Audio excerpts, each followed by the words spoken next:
In our backfield, Keith Yeager, David Willoughby, Robert Haynes, Anthony Wilson, our returners, and our wide receivers, Kenji Martin, Title, Honey Hill, John Beals, Mike Grillo.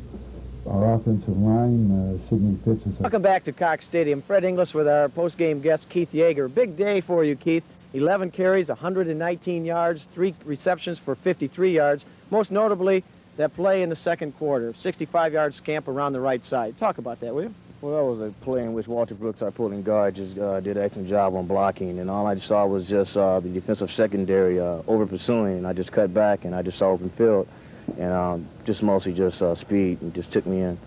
You were not really penciled in to start today. You had some problems getting yourself loosened up throughout this spring training, if you will, and yet you came along, and how do you feel about it? Well, it was great because the coaches just buried with me a little bit. You know, I did have a bad muscle sprain on my left thigh, and I just loosened it up, and everything is back in motion.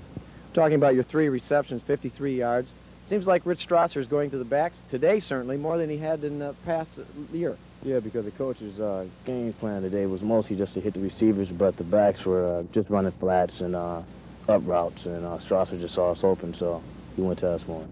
It was 21-9. You were down at halftime. All of a sudden, 2 quick scores, and you were in the lead.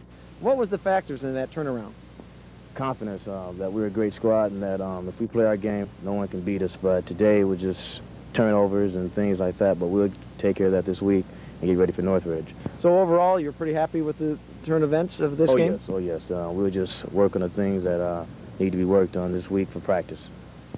Finally, one last question. NCAC conference. Looks like it's going to be another tight one again this year. Any predictions? Everybody wants Davis, and that's what we're going to do is just take one game at a time and get prepared for Northridge. Thank you. That's Keith Yeager, again, the star for the Gators in a losing effort, actually, 28-24, as the Kingsman was able to come back near the end of the ball game and turn it into a victory for them. They are now 2-0. The Gators start at 0-1. But we'll be back again at Cox Stadium in 2 weeks, October 5th, when we'll be bringing you live football. St. Mary's will be coming into Cox Stadium, and that will be, again, October 5th. We'll see you at 1 o'clock on cable channel 35. So, for Fred Inglis, Alan Schaufler, the color commentary, we also want to thank the SID for San Francisco State, Kevin Franklin, and the SID for Cal Lutheran, that being, of course, Jim Buheim. So, for the entire crew, we want to thank you for watching. See you next week, rather 2 weeks, live October 5th.